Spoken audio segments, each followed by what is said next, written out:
Mark Gober is an award-winning author of 4 books: An End to Upside Down Thinking, An End to Upside Down Living, An End to Upside Down Liberty, and End to Upside Down Contact. He is also the host of his own podcast, Where Is My Mind? Previously, he was a partner at Sherpa Technology Group, an investment banking analyst with UBS in New York. Welcome, Mark. Adam, thank you for having me. It's a pleasure. Many of us are on a path to self-discovery and an expansion of consciousness, and many people delve into different areas of life to better understand themselves and others and how we all fit in. And sometimes we ask the question about the structure or the systems that we've been raised in. And there are people who may go through life seemingly not involved or interested in doing that at all. Yet you as a person decided or went on the path from a business individual and found or decided to travel up the road of spirituality. Can you give us a little bit of background on where you came from in terms of how that happened? Sure. Well, it's been an unexpected journey. I would not have drawn this up if you talked to me 10 years ago, 20 years ago, or even 6 years ago when this journey first started. So to take you back to my, let's go like pre-college upbringing, I was very focused on achievements always. I was a competitive national tennis player, really focused on grades, really focused on social activities. So I was always busy. But in the back of my mind, what I was looking to do is to achieve the next thing that was in front of me. So if I had a big test, that's what I was focused on. If I had a big tennis match, I wanted to win the match. But I didn't really have anything behind that I felt was fundamentally meaningful about life, because I had this view that life is random and we can make meaning in life if we want to, but there's nothing built into the nature of reality itself, nothing spiritual. And I had inklings of that kind of a worldview even back in high school, probably. And I was just so focused on the next thing I was trying to accomplish that I didn't really have time to question some of those bigger beliefs. I thought that's just what the world was teaching us. And when I went to college after that, I went to Princeton University for my undergrad, and it was much more of the same. I was on the tennis team there, Division I program. So that kept me really, really busy. And then with academics and just social life on top of that, I was so busy with the next thing that I was going to do. And I didn't know what I wanted to do in life when I was in college, but a lot of my classmates were going into business. Investment banking was a really popular thing back then. So I figured that's probably a good way to start a career. Even if I don't want to do it long term, let me just go to that. So without having a broader context for why I even wanted to go into business, I thought it was a good first step.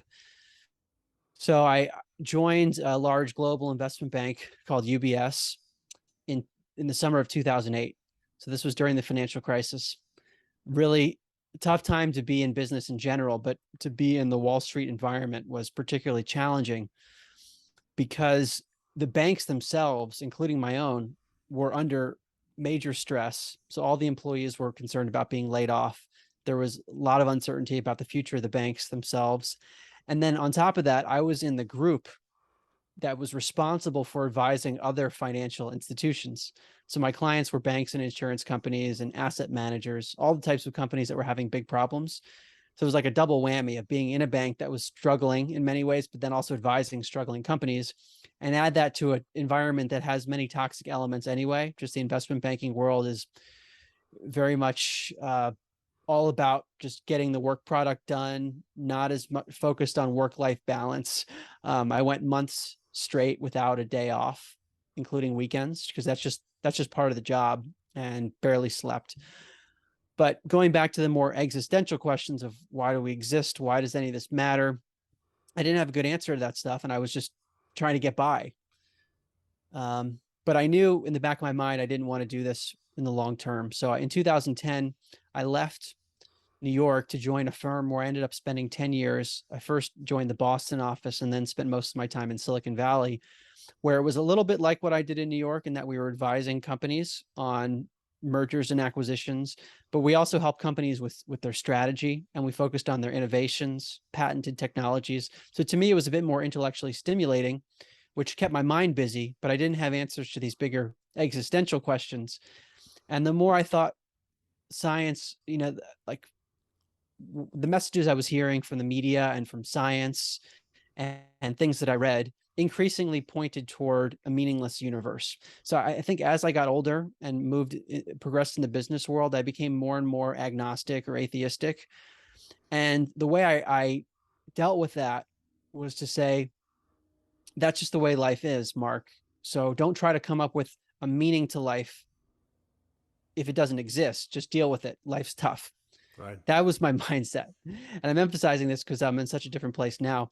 But as you could probably imagine, Adam, it's difficult to have that kind of a mindset while going through ups and downs of life, because it doesn't really provide an emotional or existential parachute for difficult times. So during the 2014-15 era, a few years into this new job, there were some business deals that I was working on that didn't go the way that I wanted, some things in my personal life that were challenging, and then combine that with thinking life is meaningless. It was a very difficult time. It was like being on this treadmill and not knowing what to do beyond that treadmill and not really progressing. So at that time, let's take it to 2016 now, where I was in this very big state of meaninglessness and had achieved a lot of the things I wanted to achieve, but still didn't feel like I was getting anywhere. I was on this treadmill, like not actually progressing. And I started listening to podcasts at that time, initially focused on business and health, just because podcasts were becoming more popular. And I happened to stumble across an interview on a health show of a woman talking about her psychic abilities. And she talked about very supernatural things that were just part of her life. It wasn't to her anything supernatural. It was just what she dealt with on a daily basis. The woman's name is Laura Powers. And then at the end of that interview on the health show called Extreme Health Radio, she talked about her own podcast called Healing Powers. And I said, okay, this is another podcast. It wasn't like I had an existential shift at that moment, but I said, let me listen to this. So when I'd have long drives to the office because in Silicon Valley, there's lots of traffic. I lived in San Francisco, I had to travel south, and I had a lot of podcast time when I wasn't working. And because I was in the car, I couldn't actually work. So I had some time to focus on other things like these podcasts. And I listened to a bunch of the podcasts on the Healing Powers show. And over several weeks, I ended up listening to like all of her episodes from 2016 back to 2011. They aren't super long. And I kept hearing very similar ideas from the guests on her show about the nature of reality, the idea that we're all interconnected. There is a spiritual dimension. Life does have meaning. There's life after death, those kinds of ideas. And after hearing enough of those cases, I became really intrigued because I realized that if any of this is true, like even 1% of it, then I have to rethink all my assumptions about life. And then I started to look at scientific evidence and became really obsessed with it. That's all I wanted to do, was to learn more, because I realized that my old worldview was just not right.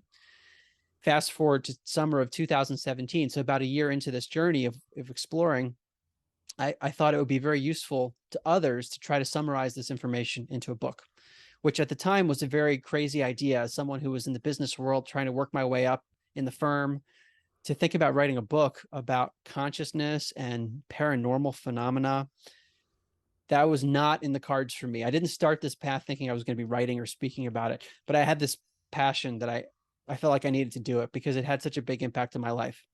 So that book, which is called An End to Upside Down Thinking, was published in 2018. I then continued on this theme of trying to get the information out about the scientific evidence for this stuff with a podcast series called Where Is My Mind, which came out in 2019. I interviewed a lot of the scientists that I had written about. And that takes us to the end of 2019, where I was still at my firm. I had become a partner after about 10 years there, had spent so much time and energy, was in a really good situation professionally with colleagues that I worked with for a long time. They were and still are experts in the space. So looking at it objectively from how I used to look at life, I was in the ideal situation. And yet I was being pulled by these other interests. I had a book and a podcast out, but I felt like I needed to devote more time. And I had been splitting my energy, which was really draining, to have such a passion for these existential questions and then have to go into the client setting. It's really hard to switch gears like that. So I made a decision which probably sounded radical to a lot of people around me, but to me didn't feel radical. And the decision was to leave the firm without knowing what would be next. So it wasn't like I was going to a competitor. I just decided I needed to give myself space. And long story short, since then, I've written 3 more books and have continued down this journey of trying to figure out what in the world is going on. both metaphysically, but also in our world, because the more I learn, the more I realize that I had assumptions that don't seem to be true. Yeah, that's so interesting. It's what's fascinating is the fact that we all have like a dark night of the soul, whether it be in terms of work or in terms of our relationships or whatever aspect of our life. And there's something that will shake our core to evoke our soul to be heard and to have a voice. You hear from medical professions who work like Eben Alexander, a neurologist, having his near-death experience, having to confront his coworkers or to in the medical world of how he was judged. Basically a left brain type of work, doctor, scientific, and you as well in terms of being in the business world in a left brain, logical type of situation. I think many times we have to face the authenticity of who we really are, and I think it's difficult for people to stay in an environment where they're not authentic or they know that they can't be authentic anymore. So, in your end of it, was that one of the motivating factors in terms of realizing what was out there and seeing the light, so to speak? You really nailed it, Adam. It was a struggle of authenticity. Yeah. That's what it felt like to me, that I was having to fake it in my professional life when I had these passions elsewhere. Now, prior to the 2016 era, maybe I was not being authentic, but I didn't even realize what the alternative was. So I didn't have anywhere to turn. I just stuck with what I was doing. I remember my first day of investment banking in 2008. I knew this was not for me.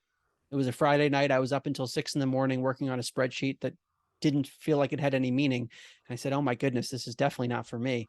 And I continued on that path, even though I switched firms uh, for about a decade, more than that.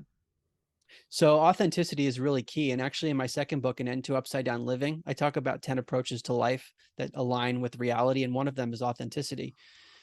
And I'm glad you brought it up, because when I talk to people from all walks of life, it's this seems to be one of the core issues, is that people are doing things that they don't feel is aligned, and they might not be able to put a finger on exactly why it's not aligned. They might not even have a spiritual orientation, but not being authentic in some capacity, I think it's a spiritual capacity, is toxic, and it manifests through physical ailments, mental ailments, like you say, a dark night of the soul, where we're sort of we're confronted with the lack of authenticity.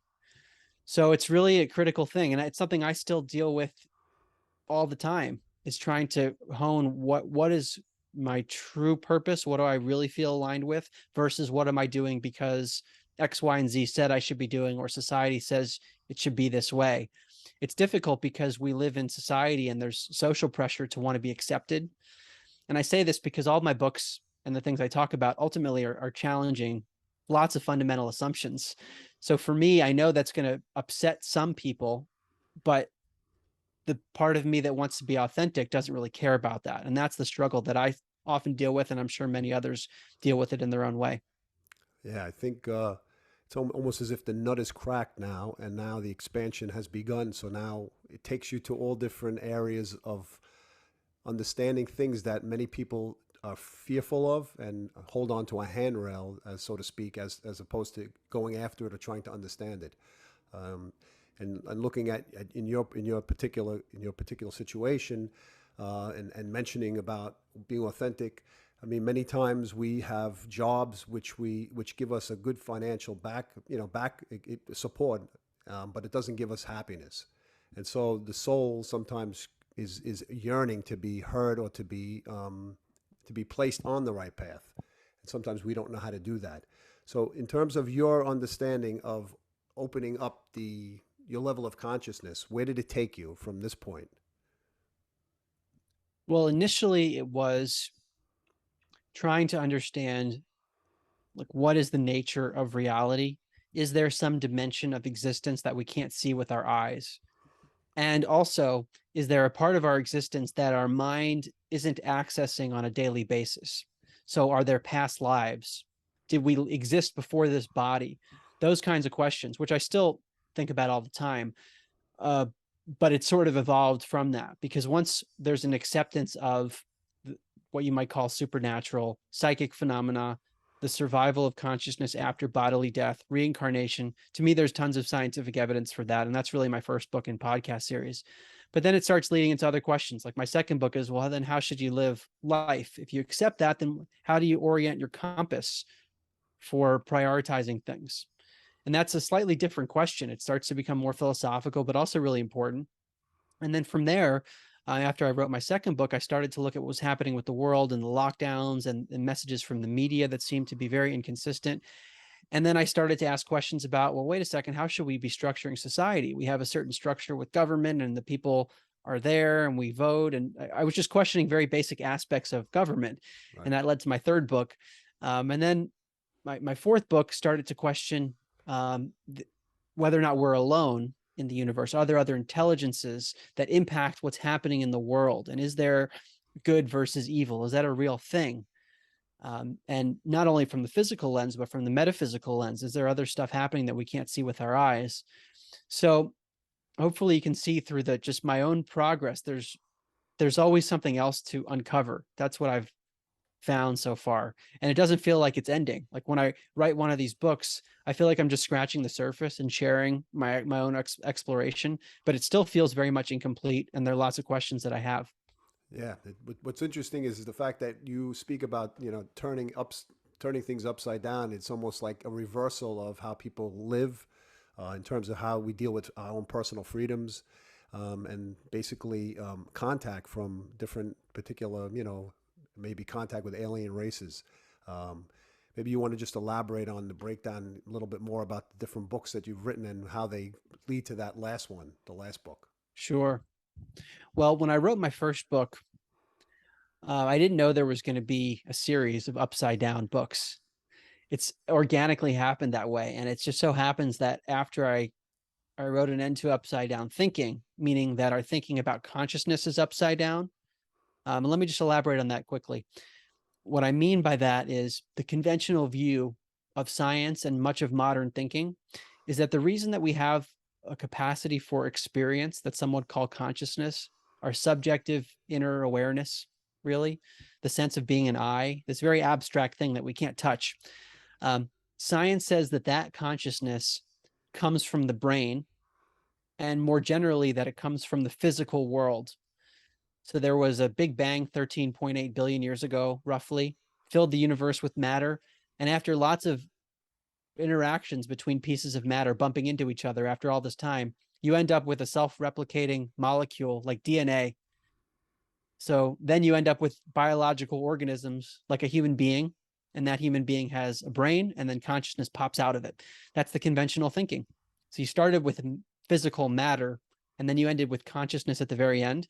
That's what I'm turning upside down in the book. I'm saying it's actually consciousness that's first. Everything in the world is not to be dismissed, but it's something that is within consciousness. Yeah. So most people believe that consciousness dies when we die. In terms of also near-death experiences and the like, and the differentiation between the brain and consciousness is one of the fields or one of the subjects that you delve into a little bit. Maybe you can just break that down a little bit more. Sure.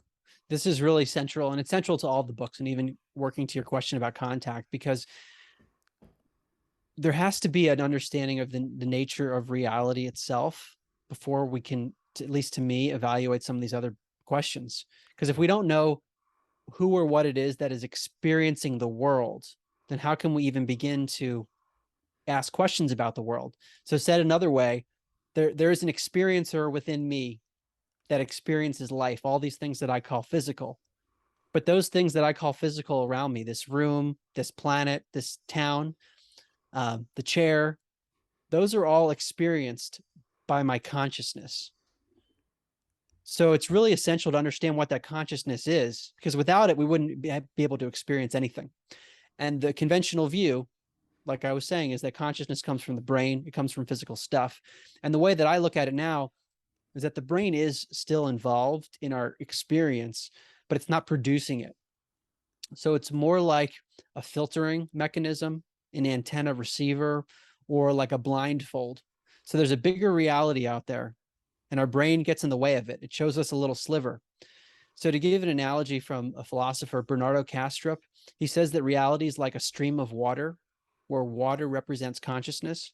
So you have this infinite stream of water that we're all part of, but there are individual whirlpools within the stream. So he calls them self-localizations of the water, individuations within this interconnected stream. So the idea is that each of us is a whirlpool, but there's a lot out there that we're being blocked from. The broader stream is not always accessible because our brain and our body block some of it out. Right, right. It's a reversal of the conventional thinking, which is that the brain is what's producing all of our capacity to experience. The brain is generating consciousness. And what I'm saying is the brain's actually getting in the way. Yeah, what in terms of dreaming or near-death experiences, when people's consciousness leaves and actually goes to a certain place and then comes back with information to actually, be validated in so many different cases. Raymond Moody, who speaks about, life after life, has mentioned this many times as a person who had his own experience, but dealing with doctors themselves. What's your understanding of near-death experiences and how it plays into the brain and consciousness? Well, it's a really important phenomenon that I touch on in all of my books significantly, because these are instances in which there is a dysfunctional brain and yet there is a hyperactive consciousness. That alone contradicts what modern neuroscience would predict. In some of the most extreme cases, the person is clinically dead.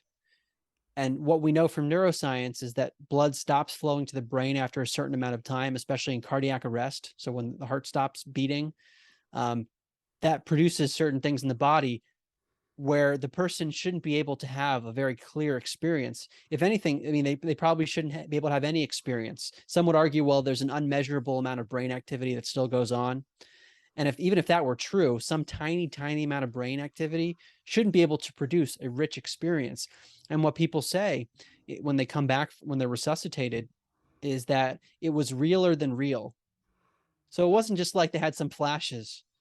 They Right, had right, a realer, a richer than real experience that they're coming to tell us about.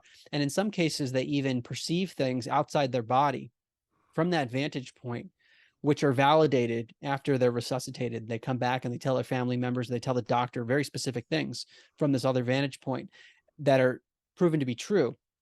Now, that's significant because in those cases, we can't say that the experience was just a hallucination, because by definition, it was validated by a person who was not in the near death state, who was just a normal person. right. So, all of this is to say that we have an instance of less brain, more consciousness. And Dr. Bruce Grayson from the University of Virginia, who studies near death experiences, when I interviewed him for my podcast several years ago, he said this line that has really stuck with me. He said, we're left with this paradox that at a time when the brain isn't functioning, the mind is functioning better than ever. Yeah, Now, that is so what does that tell us?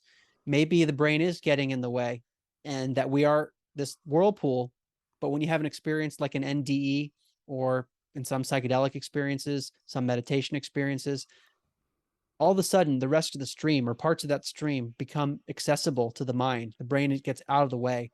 And that has big implications for things like life after death. That maybe the consciousness just continues on when the body dies. It's like the whirlpool doesn't leave the stream, the water just flows into this broader stream. It transitions into a different form, right, but it right. doesn't die. Well, just like past life experiences, I've had one, for example, and I've had a recall of it.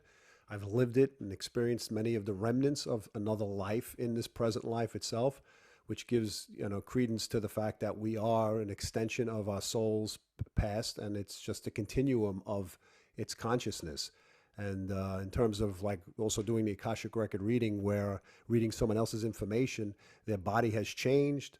Obviously, their brain has died, but their consciousness is being rejuvenated and just being passed from one life to the next. Was there something that happened to you? I mean, some people have near-death experiences. They have some type of transformation or something that takes place, or they have maybe a meditation or a spiritual journey that they go on that creates this opening. Maybe you could just share with the audience how this took place for you. Yeah, it's a good question because many of the cases I've studied also start with a dramatic personal experience. Right. I did have some experiences that I'll talk about, but it wasn't like an NDE where the person comes back and in an instant their life has changed. Sometimes they change their profession on the spot, Right. very shortly. Thereafter they get divorced because they had such a dramatic event where it was totally undeniable. For me, it was much more of a gradual intellectual journey interspersed with some experiences. But the intellectual journey for me has been really powerful because I've gotten to the point where I've seen enough pieces of evidence that if I want to be consistent intellectually, I can't dismiss all of them. And if even one of these weird anomalies is true, then I have to rethink reality. This other idea of whirlpools in a stream makes much more sense than my old worldview of random, meaningless life. Consciousness is done when the brain dies. There's no afterlife. All that stuff is not compatible with the evidence I'm seeing. So now, in terms of some of the experiences that I had that helped push me along, I began to have lots of synchronicities in 2016 when I started to study these phenomena. So I was listening to podcasts, reading some books, looking at scientific papers, and I had strange things that would happen in my life where there would be some kind of seemingly random term that would repeat over and over again. I would just keep encountering it everywhere. It got to the point where I was writing all these things down in my phone, taking notes of the bizarre synchronicities I was having. And then I think of someone, then that person would come up. Um, what I notice with synchronicities is that they're most powerful to the individual that has the experience, because it's like, you know, your life better than anyone else and you can try to express it to people, but there's something that a knowingness that occurs with those. And that was powerful. But I also talked to lots of psychics, people that did energy work. I wanted to experiment with all the different things I was researching. And there were people that could do things that seemed miraculous to me. Not every single time, but they got certain things right that were just so obscure. And sometimes they knew things before they happened. Very striking events Right. that helped push me along. And then I got into meditation really after I left my firm in end of 2019, early 2020. I went on 2 silent meditation retreats. One was, both nearly a week long, a little under a week, so really intense. These were silent, meaning no gesturing at people, even no technology. You could write in a journal, but that was it. So for me, that was a big life change to totally be off the grid like that. And I started to feel energy in ways that I can't really describe. It's hard to describe, but I felt sensations in my body, muscle twitches that were very strange. And on 2 instances, actually outside of the retreats, I was overcome by what felt like an energy. And when I say an energy, I don't mean it was like a third party being. It just felt like the density of my body was temporarily displaced by a very light energy. It felt like it was similar to a feeling of love, but it was beyond that. Basically, a bliss out that was so intense that my body shut it down both times because I thought I was going to die. And the second time it happened, I thought I was going to disappear. My body basically said, my mind said, you can't do this. You need to be here. You can't disappear. So, again, a personal experience that I can talk about, but I can't express this very abstract thing that happened to me. And when you put all of them together, these experiences and the things that I've learned intellectually, that's been very powerful in giving me the conviction that maybe I don't know the full picture, but what I used to think, it definitely isn't true. Yeah, I mean, many people are contained and choose not to remove the filters that exist and raising our level of consciousness. I mean, meditation is one end of it, and there are different ways that people actually, through near-death experiences or traumas, where part of their soul leaves their body and has that connection to maybe the spiritual realms. But there are other ways that people are trying nowadays, and that's usually through different plant medicines or DMT. Maybe you can elaborate on that, how that actually works, or how that creates that separation, so to speak, from consciousness. Well, one of the theories about psychedelics or other chemical compounds is that they can help unlock the filter artificially. So near-death experience is similar in that way, is that for some reason when the body gets in that state, the filter of the brain is unlocked, like consciousness is liberated somehow. That's the Right. theory. And maybe it's similar with some of these compounds, psychedelic compounds, where they open up the filter to the broader stream of consciousness. And there are limited studies on psychedelics because the drugs have been illegal traditionally. So we have some clinical evidence, but it's it's spotty, and there's much more research that's needed. And there's definitely momentum to get more research. But some of the early research suggests that during psychedelic experiences, there is a reduction in brain functioning that's associated with the enriched experience. So if that can be replicated and shown to be true, then that would further suggest that the compounds are shutting off part of the brain that normally gets in the way. So it might be that these substances take us to different parts of the stream somehow. Yeah. I mean, I do some shamanic work, and I've never tried ayahuasca, but I know people who have and have had the experience of, seeing their life in front of them and actually being able to work through the traumas and stresses and not be part of it, and then be able to return and be at a more peaceful state, in terms of where they are. And, many people in traumatic situations have been helped, using these types of chemicals. The next phase of, usually it's almost like not a checklist, but I think when we open up ourselves to consciousness, I think we question everything. And one of the areas of life that many people, may have looked down upon is, the universe and other cosmic beings that may exist, and our connection to them. There are many different theories. I've spoken to many shamanic people who in their 80s saw different alien beings in the Andes Mountains on a daily basis, and it was nothing as if it was just seeing a neighbor coming in. That is, if there were different types of races that may have had different intentions. But what has been your experience in terms of, the last book that you wrote about contact and its implications for us? Well, I have not had a contact experience that I am conscious of, but I'm open to the idea that we're all being influenced all the time, that our brain is picking up energies, and who knows even where our thoughts come from. They just sort of emerge. So it's possible that we're all having contact in a sense, but don't acknowledge it. And another factor I should mention is that many people who have contact experiences talk about missing time, meaning that there is unaccounted for time. Like all of a sudden it's 4 hours later and they don't know what happened. So there's a memory issue too, where some of us might have had experiences, but we simply can't access the memory. And that's the preface I'll give. But in terms of my research, so what I did was looked at lots of people that had direct experiences, and then also researchers that have looked at the contact phenomenon. And I divided it in my exploration in two categories.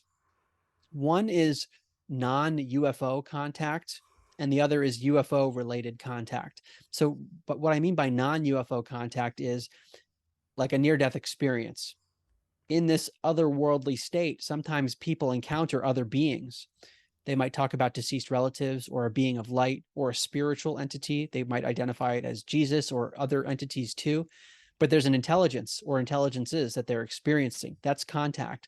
And this comes up in deathbed visions, shared death experiences where a person who's healthy co-lives the dying experience with someone. Right. And there are other entities there.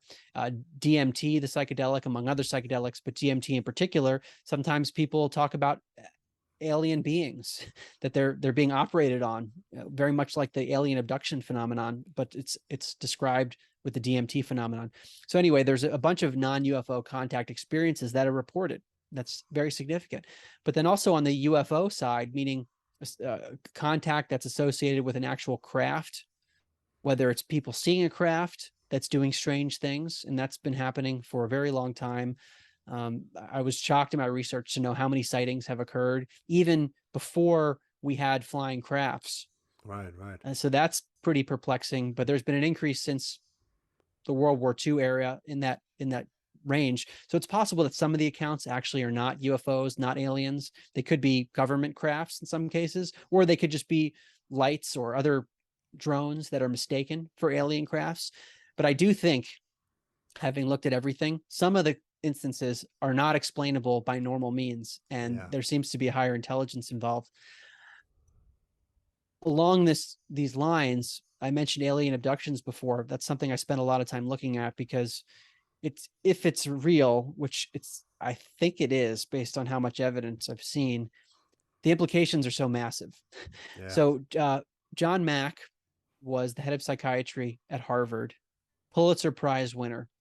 So in terms of credentials, you couldn't get any better than that. Late in his career, he encountered cases of people claiming they were abducted by aliens, and they had reproductive procedures done. sperm and eggs were taken. This is what he writes about in his books, and that hybrid beings were being created. So using the human genetics, combining it with the alien genetics to create a hybrid being, a cross between an alien and a human. Right. This is what he found over and over again, among other people too. But his conclusion as a psychiatrist was that this was not a psychotic event, that something seemed to be happening. The details were too similar across cases and even occurring in children, occurring all over the world.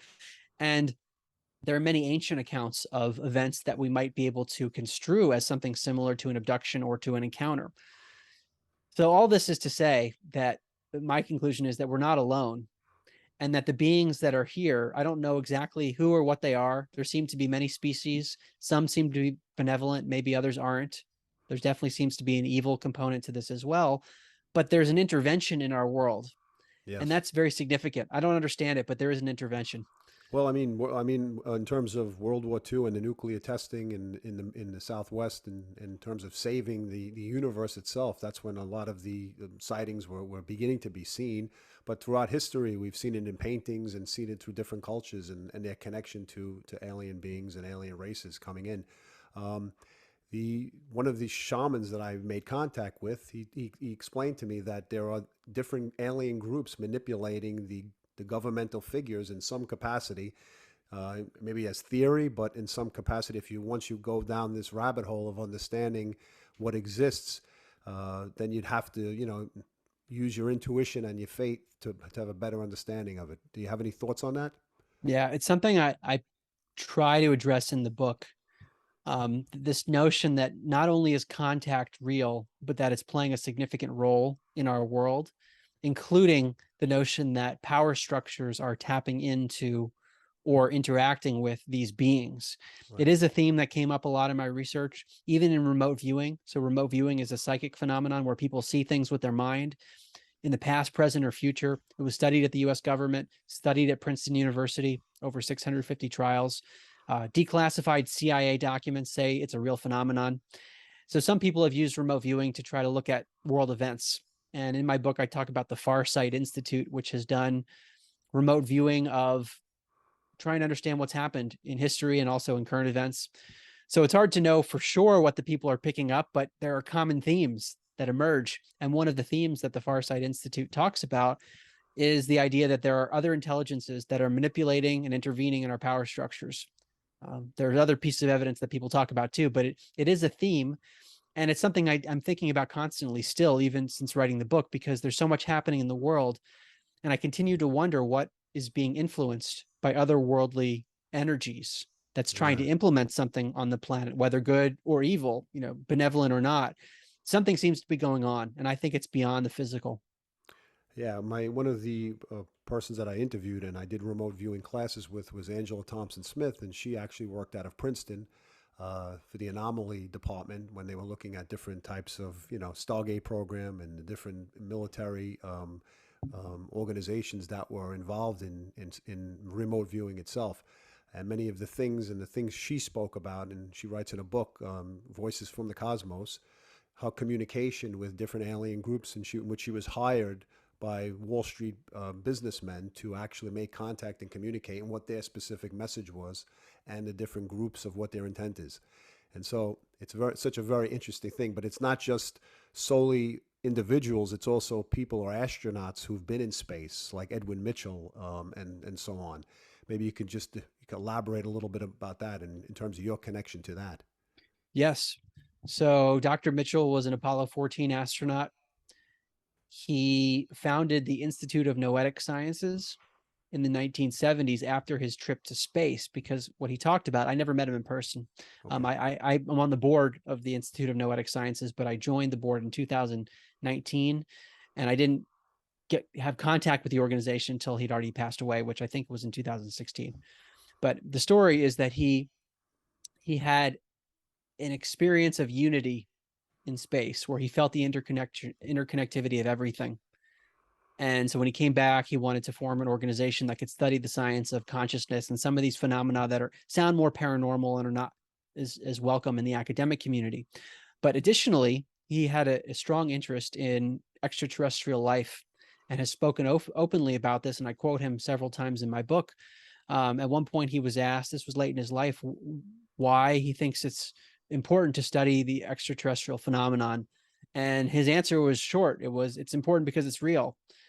And he talks about the fact that this is an ancient phenomenon too, that there has probably been intervention for a long time. Interestingly, he was born in Roswell, New Mexico, and was not in town when the famous event happened in 1947, which many people believe was an alien craft and that there was a cover-up. So there's debate about what actually happened there. But he said that when he went back to Roswell and talked to people there, that there was a real event. There was some kind of paranormal event that did occur. So that's been powerful for me in my journey. Someone of that stature who's been on the inside in some capacity to say that there's a reality to the phenomenon. Yeah, we're always once people travel up the path of opening up themselves to a higher level of consciousness. I mean, it's leaving people behind and sometimes being ostracized amongst other people and like being the black sheep of a group or a family or a job. But I think once the level of consciousness is open and you reach these realms of thought and question nothing, I think then the possibilities are even greater. And so in terms of your work and what you've been doing in terms of turning things upside down, so to speak, of trying to like make a clearer point through your research and through your understanding in a scientific based manner, as well as in a faith based and spiritual pattern. I think it's a balanced type of approach towards subjects that many people want to delve into or have a better understanding, but are scared to do. So how do your books create a safe space for some people, or not? One of my goals has been to create that safe space or bridge for the left brain people like me, because I know that world. That's been my world, and I'm trying to present evidence in a way that appeals to that kind of a mind, but also to appeal to people that have had these experiences and maybe haven't seen the evidence. I've heard from a lot of people in that camp who say, thank you for writing this, because now I feel like there's validation for all the things that I've experienced or felt personally. So it's both sides of it. My books are heavily cited, meaning if you go to the bibliography and the endnotes, there's just everything I'm saying. I'm telling you where it came from.